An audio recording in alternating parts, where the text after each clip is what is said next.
आपका स्वागत है ब्लडी वीकेंड पर। चलो बढ़ते हैं आज की ड्रामनी कहानी की ओर। सुमित आगरा में रहने वाला एक नवयुवक है जो सिमनगर नामक कॉलोनी में रहता है।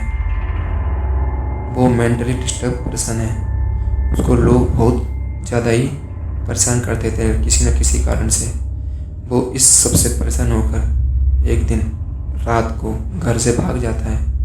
उसके घर वाले पुलिस में रिपोर्ट लिखाते हैं और उसको कई दिनों तक ढूंढते हैं पर उसका कोई पता नहीं चलता है। एक दिन अचानक कई दिनों बाद वो घर पर वापस आ जाता है। उसके घर वाले बहुत खुश होते हैं और उससे पूछते हैं कि इतने दिनों तक तुम कहाँ थे, पर वो इस बात का कोई जवाब नहीं देता है और अपने कमरे में जाकर सो जाता है। उसके घर वाले भी सोचते हैं शायद वो उस घटना से थोड़ा परेशान है, उससे कुछ दिनों बाद बात करेंगे, उसको हमें समय देना चाहिए। फिर कुछ दिनों तक अमित ना तो कुछ खाता है ना पीता है, सिर्फ अपने कमरे में ही रहता है।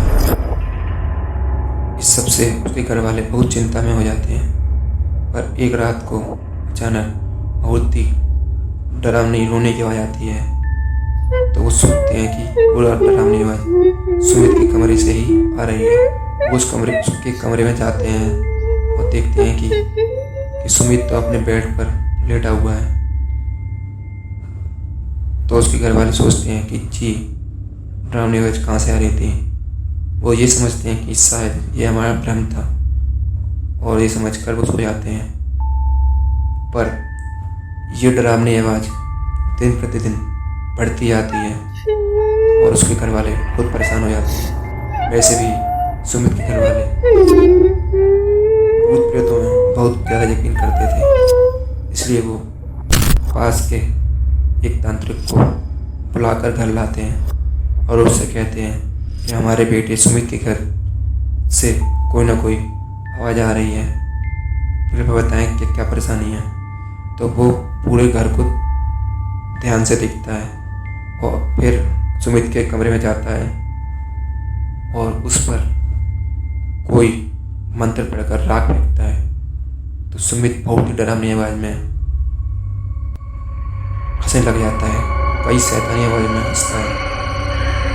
जिसे सुनकर तांत्रिक कहता है कि आपके बेटे के अंदर एक नहीं कई शैतानी आत्मा है, क्योंकि जब वो इस घर से भाग गया था तो उसने एक पीपल के पेड़ के नीचे पेशाब कर दिया था जिस पर बहुत सारे भूत रहते थे जो उसके साथ ही इस घर तक पीछे पीछे आ गए हैं। यदि आपको इसको बचाना है तो आपको एक पूजा करानी होगी और उस पेड़ को आग लगानी होगी।